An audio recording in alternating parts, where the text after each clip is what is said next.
ਗਿਣਤੀ ਮਿਣਤੀ 'ਚ ਪੈ ਗਿਆ। ਸਾਧ ਸੰਗਤ ਜੀ, ਇਹ ਗਿਣਤੀ ਅਜੇ ਵੀ ਚੱਲਦੀ ਹੈ ਤੇ ਇਹ ਗਿਣਤੀ ਚੱਲਦੀ ਰਹਿਣੀ, ਇਹ ਮਿਟਣੀ ਕੋਈ ਨਹੀਂ। ਅੱਜ ਵੀ ਸਾਨੂੰ ਕਈ ਪੁੱਛਦੇ ਆ, ਗਿਆਨੀ ਜੀ ਮਾਸ ਖਾ ਲੈਣਾ ਚਾਹੀਦਾ ਕਿ ਨਹੀਂ? ਉਹ ਸਾਡੇ ਕੋਲੋਂ ਸਰਟੀਫਿਕੇਟ ਮੰਗਦੇ ਆ ਵੀ ਤੁਸੀਂ ਲਿਖ ਕੇ ਦੇ ਦਿਓ ਵੀ ਖਾ ਲੈਣਾ ਚਾਹੀਦਾ।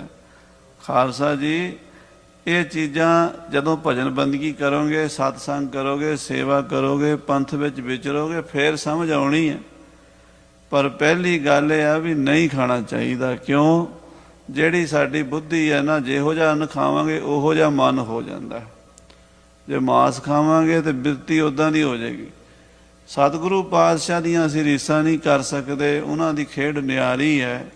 ਜਿਹੜਾ ਗੁਰੂ ਦਾ ਖਾਲਸਾ ਸ਼ਸਤਰ ਧਾਰੀ ਹੈ ਉਹਦਾ ਵੀ ਹੱਕ ਹੈ, ਪਰ ਜਿਹੜੇ ਮੇਰੇ ਵਰਗੇ ਉਂ ਹੀ ਵਿਹਲੇ ਹੀ ਖਾਈ ਜਾਣ ਲਿਆ ਕੇ ਦੁਕਾਨਾਂ ਤੋਂ, ਉਹਨਾਂ ਲਈ ਮਨ੍ਹਾ ਹੈ। ਸੋ ਰਹੋ ਵਿਚਾਰ, ਇਹ ਮਸਲਾ ਨਾ ਮੈਂ ਹੱਲ ਕਰ ਸਕਦਾ, ਨਾ ਦੁਨੀਆ ਦਾ ਕੋਈ ਵਿਦਵਾਨ ਕਰ ਸਕਿਆ। ਵੇਦਾਂ ਦੇ ਸਮੇਂ ਤੋਂ ਚਲੀ ਆ ਰਹੀ ਹੈ ਬਹਿਸ। ਵੇਦਾਂ ਵਿੱਚ ਵੀ ਹੈ, ਸ਼ਾਸਤਰਾਂ ਵਿੱਚ ਵੀ ਹੈ, ਪੁਰਾਣਾਂ ਵਿੱਚ ਵੀ ਹੈ, ਗੁਰਬਾਣੀ ਵਿੱਚ ਵੀ ਹੈ, ਸਾਡੇ ਇਤਿਹਾਸ ਦੇ ਗ੍ਰੰਥਾਂ 'ਚ ਦੋਵੇਂ ਪੱਖ ਹੁੰਦੇ। ਸੋ ਇਹਦੇ 'ਚ ਇਸ ਝਗੜੇ 'ਚ ਪੈਣਾ ਨਹੀਂ ਚਾਹੀਦਾ। ਸਤਿਗੁਰੂ ਨਾਨਕ ਦੇਵ ਜੀ ਨੇ ਫੈਸਲਾ ਦਿੱਤਾ, ਮਾਸ ਮਾਸ ਕਰ ਮੂਰਖ ਝਗੜੇ। ਇਹ ਝਗੜਾ ਮੂਰਖ ਕਰਦੇ। ਸਿਆਣਾ ਬੰਦਾ ਕਦੀ ਇਹਦੇ 'ਤੇ ਡਿਬੇਟ ਨਹੀਂ ਕਰਦਾ। ਜਿਹੜਾ ਮੂਰਖ ਹੈ ਉਹ ਇਹਦੇ 'ਚ ਬਹਿਸ 'ਚ ਪੈ ਜਾਂਦਾ ਹੈ। ਜਿਹੜੇ ਮੂਰਖ ਖਾਣ ਦੇ ਹੱਕ 'ਚ ਨੇ ਉਹ ਖਾਣ ਦੇ ਹੱਕ 'ਚ ਦਲੀਲਾਂ ਦੇਈ ਜਾਂਦੇ ਆ, ਅਤੇ ਜਿਹੜੇ ਵਿਰੋਧ ਵਿੱਚ ਨੇ ਉਹ ਵੀ ਮੂਰਖਤਾ ਕਰਦੇ, ਉਹ ਵੀ ਉਹਦਾ ਵਿਰੋਧ ਕਰੀ ਜਾਂਦੇ ਆ। ਤੱਤ ਗਿਆਨ ਕਿਸੇ ਨੂੰ ਪਤਾ ਨਹੀਂ ਹੁੰਦਾ। ਸੋ ਸੱਚੇ ਪਾਤਸ਼ਾਹ ਜੀ ਦੇ ਕੋਲ ਉਹ ਜਿਹੜਾ ਆਇਆ ਸੀ ਕਾਂਸ਼ੀ ਦਾ ਸਿੱਖ, ਸ਼ੰਕੇ 'ਚ ਪੈ ਗਿਆ। ਕਹਿਣ ਲੱਗਾ, ਇਹ ਗੁਰੂ ਕੀ ਕਰ ਰਹੇ ਨੇ? ਮਾਸ ਕੱਟ ਕੱਟ ਕੇ ਬਾਜ ਖਾਈ ਜਾਂਦਾ, ਤਿੱਤਰ ਤੜਫ ਰਿਹਾ ਬਟੇਰਾ, ਤੇ ਉਹਨੂੰ ਹੱਥਾਂ ਵਿੱਚ ਫੜਿਆ, ਦੋਵੇਂ ਹੱਥਾਂ 'ਚ ਲਹੂ ਲੱਗਾ। ਗੁਰੂਆਂ ਦੇ ਹੱਥਾਂ 'ਚ ਤੇ ਮਾਲਾ ਹੁੰਦੀ ਹੈ, ਵਾਹਿਗੁਰੂ ਵਾਹਿਗੁਰੂ ਜਪਣ, ਰਾਮ ਰਾਮ ਜਪਣ। ਇਹ ਗੁਰੂਆਂ ਦਾ ਕੀ ਕੰਮ ਹੈ? ਸ਼੍ਰੀ ਗੁਰੂ ਹਰਗੋਬਿੰਦ ਸਭ ਜਾਨੀ, ਜਾਣੀ ਜਾਣ ਅੰਤਰ ਜਾਮੀ, ਘਟ ਘਟ ਕੇ ਅੰਤਰ ਕੀ ਜਾਣਤ, ਭਲੇ ਬੁਰੇ ਕੀ ਪੀਰ ਪਛਾਣਤ। ਮਹਾਰਾਜ ਸਤਿਗੁਰੂ ਹਰਗੋਬਿੰਦ ਸਾਹਿਬ ਜੀ ਜਾਣੀ ਜਾਣ ਜਾਣ ਗਏ। ਕਿਆ ਚਿਤਵਤ ਚਿਤ ਮਹਿ ਬਹੁਤਰ ਕਾ। ਮਹਾਰਾਜ ਬੋਲੇ, ਹਾਂ ਬਈ ਸਿੱਖਾ, ਕੀ ਸ਼ੰਕਾ ਕਰਦਾ? ਕਿਹੜੀਆਂ ਸੋਚਾਂ 'ਚ ਪਿਆ ਹੋਇਆ? ਭੇਵ ਨਾ ਜਾਣ ਸਕਹਿ ਤੂੰ ਧੁਰ ਕਾ। ਇਹ ਧੁਰ ਦੀਆਂ ਖੇਡਾਂ ਨੇ, ਤੈਨੂੰ ਨਹੀਂ ਸਮਝ ਆਉਣੀ ਹੈ। ਇਹਦਾ ਭੇਦ ਨਹੀਂ ਆ ਸਕਦਾ। ਸਾਧ ਸੰਗਤ ਜੀ, ਜਦੋਂ ਭੇਦ ਆ ਜਾਂਦਾ ਫਿਰ ਬੋਲਣਾ ਬੰਦ ਹੋ ਜਾਂਦਾ। ਜਿੰਨਾ ਚਿਰ ਭੇਦ ਨਹੀਂ ਆਉਂਦਾ ਉਹਨਾਂ ਚਿਰ ਬੰਦਾ ਸਾਰੀ ਉਮਰ ਕਿਵੇਂ, ਕਿੱਦਾਂ, ਕੀ, ਕਿਉਂ ਇਹਦੇ 'ਚ ਪਿਆ ਰਹਿੰਦਾ। ਮਹਾਰਾਜ ਕਹਿੰਦੇ, ਤੈਨੂੰ ਅਜੇ ਭੇਦ ਨਹੀਂ ਇਸ ਗੱਲ ਦਾ, ਚੁੱਪ ਰਹਿ ਤੂੰ। ਹਾਂਜੀ। ਸੁਨਤ ਸਿੱਖ ਗੁਰ ਤੇ ਬਿਸਮਾਇਓ। ਗੁਰੂ ਸਾਹਿਬ ਜੀ ਦੇ ਬਚਨ ਸੁਣ ਕੇ ਹੈਰਾਨ ਹੋ ਗਿਆ ਸਿੱਖ। ਕਹਿੰਦਾ, ਇਹਨਾਂ ਨੇ ਤੇ ਮੇਰੇ ਮਨ ਦੀ ਜਾਣ ਲਈ ਹੈ। ਜਿਹੜੀ ਗੱਲ ਮੇਰੇ ਮਨ ਵਿੱਚ ਚੱਲ ਰਹੀ ਹੈ ਇਹ ਸਮਝ ਗਏ ਹਨ ਸਤਿਗੁਰੂ। ਹੋਏ ਦੀਨ ਕਰ ਬਿਨੈ ਅਲਾਇਓ। ਤੇ ਬੜੀ ਨਿਮਰਤਾ ਦੇ ਨਾਲ ਉਹਨੇ ਹੱਥ ਜੋੜ ਲਏ। ਹੈ ਸੀ ਬੜਾ ਗੁਰਮੁਖ, ਚੰਗੇ ਸੁਭਾਅ ਦਾ ਸੀ। ਕਈ ਹੁੰਦੇ ਆ, ਉਹਨਾਂ ਨੂੰ ਬ੍ਰਹਮਾ ਵੀ ਆ ਕੇ ਸਮਝਾਵੇ ਨਾ, ਉਹਨਾਂ ਨੂੰ ਸਮਝ ਨਹੀਂ ਆਉਂਦੀ। ਜਿਹੜੇ ਗੁਰਮੁਖ ਹੁੰਦੇ ਆ ਉਹ ਛੇਤੀ ਸਮਝ ਜਾਂਦੇ ਆ। ਉਹਨੇ ਹੱਥ ਜੋੜ ਲਏ, ਸਤਿਗੁਰਾਂ ਨੂੰ ਕਹਿਣ ਲੱਗਾ, ਕਿਰਪਾ ਨਿਧਾਨ ਆਪ ਸਭ ਜਾਣੋ। ਮਹਾਰਾਜ, ਇਹ ਕਿਰਪਾ ਨਿਧਾਨ ਸਤਿਗੁਰੂ ਆਪ ਜਾਣੀ ਜਾਣੋ। ਆਪ ਜੀ ਤੋਂ ਸੱਚੇ ਪਾਤਸ਼ਾਹ ਵੱਡਾ ਗਿਆਨੀ ਕੋਈ ਨਹੀਂ ਹੈ। ਘਟ ਘਟ ਕੋ ਬਿਰਤਾਂਤ ਨਹਿ ਛਾਨੋ। ਆਪ ਜੀ ਨੂੰ ਘਟ ਘਟ ਦਾ ਗਿਆਨ ਹੈ। ਜੋ ਪ੍ਰਾਣੀ ਦੇ ਅੰਦਰ ਚੱਲ ਰਿਹਾ ਨਾ, ਸਭ ਤੁਸੀਂ ਜਾਣਦੇ ਹੋ। ਆਪ ਤੋਂ ਕੋਈ ਗੱਲ ਛਾਨੋ, ਲੁਕੀ ਛਿਪੀ ਨਹੀਂ ਹੈ। ਹਾਂਜੀ। ਮੈਂ ਕਿਆ ਕਹੋ ਨਾ ਸਮਰੱਥ ਕੋਈ। ਮਹਾਰਾਜ, ਮੈਂ ਕੀ ਕਹਿ ਸਕਦਾ? ਮੇਰੀ ਕੀ ਤਾਕਤ ਹੈ? ਮੇਰੇ 'ਚ ਕੋਈ ਸਮਰੱਥਾ ਨਹੀਂ ਜੋ ਆਪ ਜੀ ਦੇ ਸਾਹਮਣੇ ਬੋਲ ਸਕਾਂ। ਵਹਿਰ ਕਿਰਿਆ ਪਿਖ ਸ਼ੰਕਾ ਹੋਈ। ਮਹਾਰਾਜ, ਮੈਂ ਅੰਦਰਲੀ ਗੱਲ ਤੇ ਤੁਹਾਡੀ ਜਾਣ ਨਹੀਂ ਨਾ ਸਕਦਾ। ਤੁਹਾਡੀ ਬਾਹਰਲੀ ਕਿਰਿਆ ਵੇਖ ਕੇ ਮੈਨੂੰ ਸ਼ੰਕਾ ਹੋ ਗਿਆ। ਇਹ ਬਾਹਰਲੀ ਕਿਰਿਆ ਸੀ ਵੀ ਗੁਰੂ ਸਾਹਿਬ ਇੱਕ ਪਾਸੇ ਤਿੱਤਰ ਨੂੰ ਬਿਠਾਇਆ, ਇੱਕ ਪਾਸੇ ਬਾਜ ਨੂੰ, ਤੇ ਬਾਜ ਤਿੱਤਰ ਨੂੰ ਖਾਈ ਜਾਂਦੇ ਹੋਏ ਨੇ। ਉਧਰ ਸਿੰਘਾਂ ਨੇ ਵੀ ਸ਼ਿਕਾਰ ਮਾਰ ਕੇ ਲਿਆਂਦਾ ਸਾਰਿਆਂ ਨੇ। ਇਹ ਚੀਜ਼ ਦੇਖ ਕੇ ਮੈਨੂੰ ਸ਼ੰਕਾ ਹੋ ਗਈ ਹੈ। ਤਬ ਸਤਿਗੁਰ ਤਿਨ ਖਗ ਕੀ ਗਾਥਾ। ਫਿਰ ਮਹਾਰਾਜ ਉਹਨਾਂ ਦੋਵਾਂ ਪੰਛੀਆਂ ਦੀ ਗੱਲ ਸੁਣਾਉਣ ਲੱਗੇ, ਕਥਾ ਸੁਣਾਉਣ ਲੱਗੇ। ਪ੍ਰਥਮ ਜਨਮ ਕੀ ਕਹਿ ਸਿੱਖ ਸਾਥਾ। ਮਹਾਰਾਜ ਉਹਨੂੰ ਸਿੱਖ ਨੂੰ ਪਿਛਲੇ ਜਨਮ ਦੀ ਕਹਾਣੀ ਇਹਨਾਂ ਦੋਵਾਂ ਪੰਛੀਆਂ ਦੀ ਦੱਸਦੇ ਹਨ। ਹੁਤੋ ਬਟੇਰਾ ਕੇ ਵਟ ਸਰਤਾ। ਮਹਾਰਾਜ ਕਹਿੰਦੇ ਆ ਜਿਹੜਾ ਸਾਡੇ ਹੱਥ 'ਚ ਬਟੇਰਾ ਫੜਿਆ ਨਾ, ਤਿੱਤਰ ਬਟੇਰਾ, ਇਹ ਪਿਛਲੇ ਜਨਮ 'ਚ ਨਦੀ ਦੇ ਉੱਤੇ ਮਲਾਹ ਸੀਗਾ। ਜਿਹੜਾ ਸਾਧ ਸੰਗਤ ਜੀ ਬੋਟ ਨੂੰ ਡਰਾਈਵ ਕਰਦਾ ਹੈ ਨਾ, ਜਿਹੜਾ ਬੋਟ ਚਲਾਉਂਦਾ ਨਦੀ ਦੇ ਵਿੱਚ, ਉਹਨੂੰ ਮਲਾਹ ਕਹਿੰਦੇ ਪੰਜਾਬੀ ਵਿੱਚ। ਉੱਦਾਂ ਇਹਨੂੰ ਸੰਸਕ੍ਰਿਤ 'ਚ ਕੇਵਟ ਵੀ ਕਹਿੰਦੇ ਆ, ਖੇਵਟ ਵੀ ਕਹਿ ਦਿੰਦੇ ਆ, ਮਲਾਹ ਵੀ ਕਹਿੰਦੇ ਆ।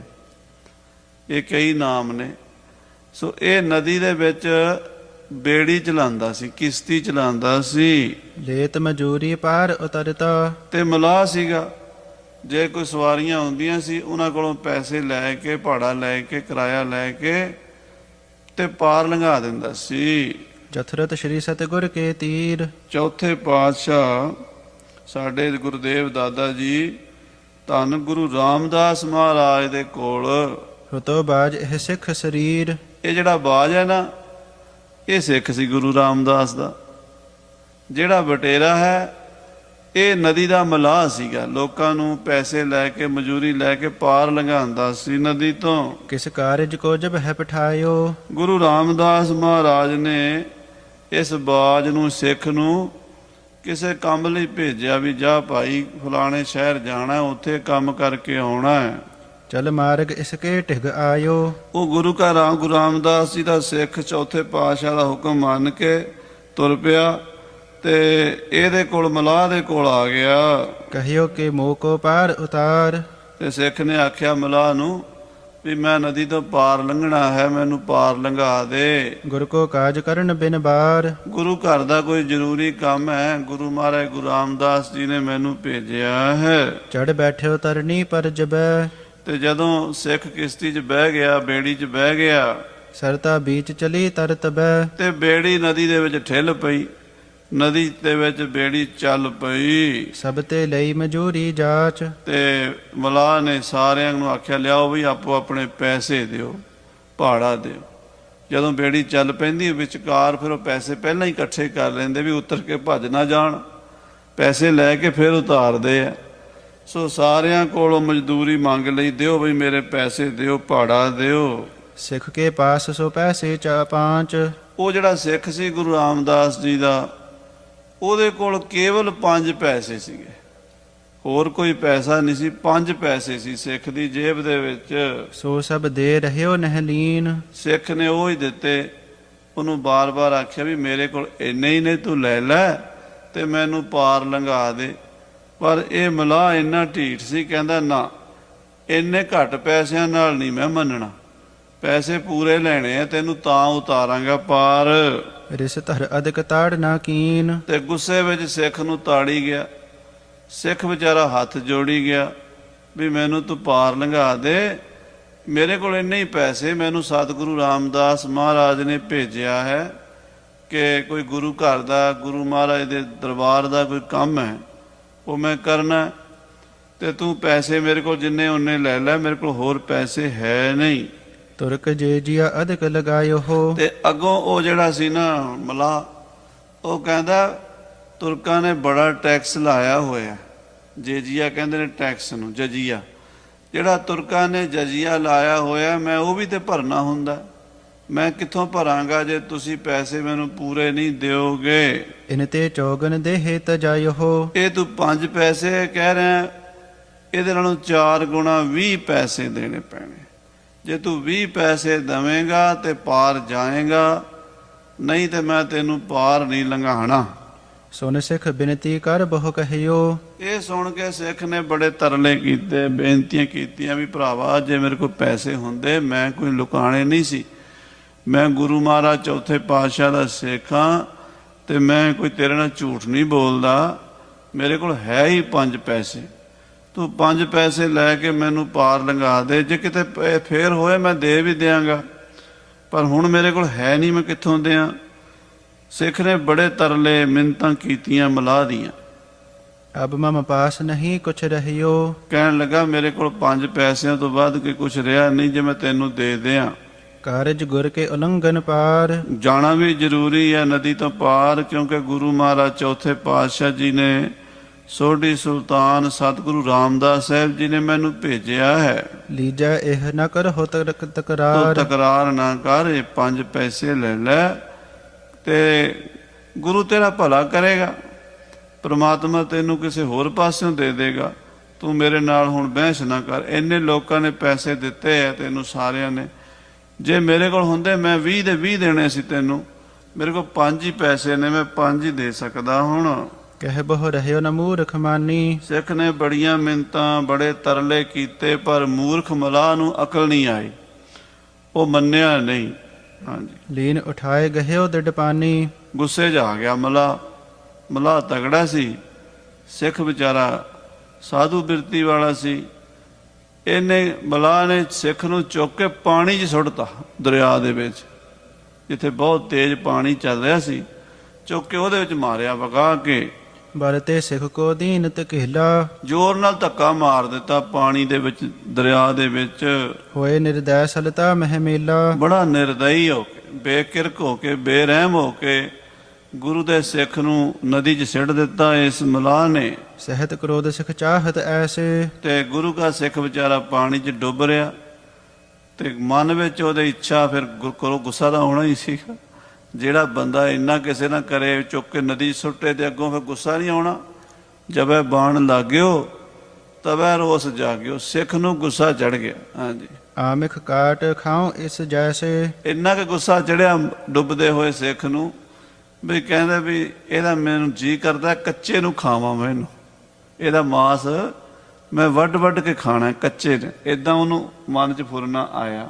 ਗੁਰ ਕੋ ਅਦਬ ਨਾ ਕਰਨਾ ਕੀਨ। ਇਸ ਬੰਦੇ ਨੇ ਗੁਰੂ ਦਾ ਅਦਬ ਵੀ ਨਹੀਂ ਕੀਤਾ। ਗੁਰੂ ਮਹਾਰਾਜ ਚੌਥੇ ਪਾਤਸ਼ਾਹ ਸਤਿਗੁਰੂ ਰਾਮਦਾਸ ਜੀ ਦਾ ਨਾਮ ਲਿਆ, ਇਹਨੂੰ ਫਿਰ ਵੀ ਸ਼ਰਮ ਨਹੀਂ ਆਈ। ਇਹਨੇ ਦਇਆ ਨਹੀਂ ਕੀਤੀ ਮੇਰੇ ਉੱਤੇ, ਮੈਨੂੰ ਡੋਬ ਦਿੱਤਾ ਪਾਣੀ ਵਿੱਚ। ਇਮ ਚਿਤਵਤ ਪ੍ਰਾਨਨ ਤਜਦੀਨ। ਇਸ ਤਰ੍ਹਾਂ ਵਿਚਾਰਾ ਸਿੱਖ ਸੋਚਦਾ, ਕਹਿੰਦਾ ਇਹਦੇ ਤੇ ਮੈਂ ਬੋਟੀ ਖਾਵਾਂਗਾ ਇਹਦੀ। ਏਦਾਂ ਸੋਚਦੇ ਦੀ ਵਿਚਾਰੇ ਦੀ ਪਾਣੀ 'ਚ ਮੌਤ ਹੋ ਗਈ, ਡੁੱਬ ਗਿਆ। ਹਾਂਜੀ, ਸਿੱਖ ਨੇ ਦੇਹ ਬਾਜ ਕੋ ਪਾਇਓ। ਤੇ ਉਹ ਮਰ ਕੇ ਬਾਜ ਦੀ ਜੂਨੀ 'ਚ ਪੈ ਗਿਆ, ਕਿਉਂਕਿ ਇੱਛਾ ਸੀ ਨਾ ਵੀ ਮੈਂ ਮਾਸ ਖਾਣਾ, ਬੋਟੀਆਂ ਤੋੜ ਕੇ। ਅੰਤਕਾਲ ਜਿਹੋ ਜਿਹੀ ਇੱਛਾ ਹੁੰਦੀ ਸਾਧ ਸੰਗਤ ਜੀ। ਮਹਾਰਾਜ ਸਾਹਿਬ ਜੀ ਬਾਣੀ ਚਾਹੁੰਦੇ ਨਾ, ਨਾਨਕ ਮੇਰ ਸਰੀਰ ਕਾ ਜੁਗ ਇੱਕ ਰਥ ਵਾਹੋ, ਜੁਗ ਜੁਗ ਫੇਰ ਬਟਾਈਐ ਗਿਆਨੀ ਬੁੱਝੈ ਤਾਹੇ। ਇਹ ਜਿਹੜੀ ਰੂਹ ਹੈ ਨਾ, ਇਹ ਆਤਮਾ ਦੀ ਯਾਤਰਾ ਜਾਰੀ ਰਹਿੰਦੀ ਹੈ। ਇੱਕ ਸਰੀਰ ਛੱਡ ਕੇ ਦੂਜੇ 'ਚ, ਦੂਜੇ ਨੂੰ ਛੱਡ ਕੇ ਤੀਜੇ 'ਚ। ਵਾਸ਼ਨਾ ਬੱਧਾ ਆਵੇ ਜਾਵੇ, ਜਿੱਦਾਂ ਦੀ ਵਾਸ਼ਨਾ ਉੱਦਾਂ ਦੀ ਅੱਗੇ ਦੀ ਯਾਤਰਾ ਸ਼ੁਰੂ ਹੋ ਜਾਂਦੀ ਹੈ। ਸੋ ਇਹਦੀ ਵਾਸ਼ਨਾ ਇਹਨੂੰ ਬਾਜ ਦੀ ਜੂਨੀ 'ਚ ਲੈ ਗਈ। ਦੇਵ ਜੋਗ ਤੇ ਹਮ ਕਰ ਆਇਓ। ਤੇ ਸਾਡੇ ਨਾਲ ਇਹਦਾ ਸੰਜੋਗ ਸੀਗਾ। ਅਕਾਲ ਪੁਰਖ ਨੇ ਇਹੋ ਜਿਹਾ ਸੰਜੋਗ ਬਣਾਇਆ, ਸਾਡੇ ਹੱਥ 'ਚ ਆ ਗਿਆ ਬਾਜ ਬਣ ਕੇ। ਮਰ ਕੇਵਟ ਇਹ ਭਇਓ ਬਟੇਰਾ। ਤੇ ਇਹ ਜਿਹੜਾ ਮਲਾਹ ਹੈ, ਇਹ ਮਰ ਕੇ ਹੁਣ ਬਟੇਰਾ ਬਣਿਆ ਹੈ। ਹਾਂਜੀ, ਲੈ ਪਲਟਾ ਅਬ ਪੂਰਬ ਕੇਰਾ। ਤੇ ਇਹ ਬਾਜ ਉਸ ਮਲਾਹ ਕੋਲੋਂ ਬਦਲਾ ਲੈ ਰਿਹਾ। ਉਹ ਮਲਾਹ ਬਣ ਗਿਆ ਬਟੇਰਾ ਤੇ ਸਿੱਖ ਬਣ ਗਿਆ ਬਾਜ। ਜਿਹੜਾ ਸਿੱਖ ਨਾਲ ਵਾਅਦਾ ਕੀਤਾ ਸੀਗਾ, ਉਹਨੇ ਆਪਣਾ ਹਿਸਾਬ ਕਿਤਾਬ ਅੱਜ ਪੂਰਾ ਕਰ ਲਿਆ ਹੈ। ਤਿਆਗ ਦੇਹੇਂਗੇ ਤਨ ਕੋ ਦਊ। ਮਹਾਰਾਜ ਕਹਿੰਦੇ ਭਾਈ ਸਿੱਖਾ, ਇਹ ਹੁਣ ਥੋੜੇ ਚਿਰ ਵਿੱਚ ਹੀ ਸਰੀਰ ਤਿਆਗ ਦੇਣਗੇ। ਇਹਨਾਂ ਦਾ ਹੁਣ ਸਮਾਂ ਪੂਰਾ, ਇਹਨਾਂ ਨੇ ਆਪਣਾ ਹਿਸਾਬ ਹੀ ਨਿਬੇੜਨਾ ਸੀ, ਨਿਬੜ ਗਿਆ। ਬਸ ਇਹਨਾਂ ਦੀ ਹੁਣ ਮੁਕਤੀ ਕਰ ਦਿਆਂਗੇ। ਜਨਮ ਧਰਨ ਅਨਕਾਜ ਨ ਕਊ। ਹੋਰ ਇਹਨਾਂ ਨੂੰ ਕੋਈ ਕੰਮ ਨਹੀਂ ਸੀ ਜਨਮ ਧਾਰਨ ਦਾ, ਇਸੇ ਕਰਕੇ ਇਹਨਾਂ ਦਾ ਜਨਮ ਹੋਇਆ ਸੀ। ਤੇ ਹੁਣ ਅੱਜ ਸਾਡੇ ਹੱਥ ਦੋਵਾਂ ਦੇ ਪ੍ਰਾਣ ਨਿਕਲੇ, ਮਹਾਰਾਜ ਦੇ ਹੱਥਾਂ ਵਿੱਚ ਸੀ। ਉਹ ਦੇਖੋ, ਮਲਾਹ ਨੇ ਪਾਪ ਕੀਤਾ ਸੀ, ਪਰ ਗੁਰੂ ਰਾਮਦਾਸ ਦਾ ਨਾਂ ਸੁਣਿਆ ਸੀ ਨਾ, ਇਸ ਕਰਕੇ ਗੁਰੂ ਮਹਾਰਾਜ ਦੇ ਹੱਥ ਆ ਗਿਆ। ਉਹ ਵੀ ਇਧਰ ਬਾਜ ਤਾਂ ਗੁਰੂ ਦਾ ਸਿੱਖ ਸੀ, ਉਹ ਵੀ ਗੁਰੂ ਕੇ ਚਰਨਾਂ 'ਚ ਆ ਗਿਆ। ਅੱਜ ਦੋਵਾਂ ਦਾ ਗੁਰੂ ਸਾਹਿਬ ਦੇ ਹੱਥਾਂ ਵਿੱਚ ਹੀ ਹਿਸਾਬ ਕਿਤਾਬ ਪੂਰਾ ਹੋ ਰਿਹਾ ਹੈ। ਤਿਆਗ ਦੇਣਗੇ।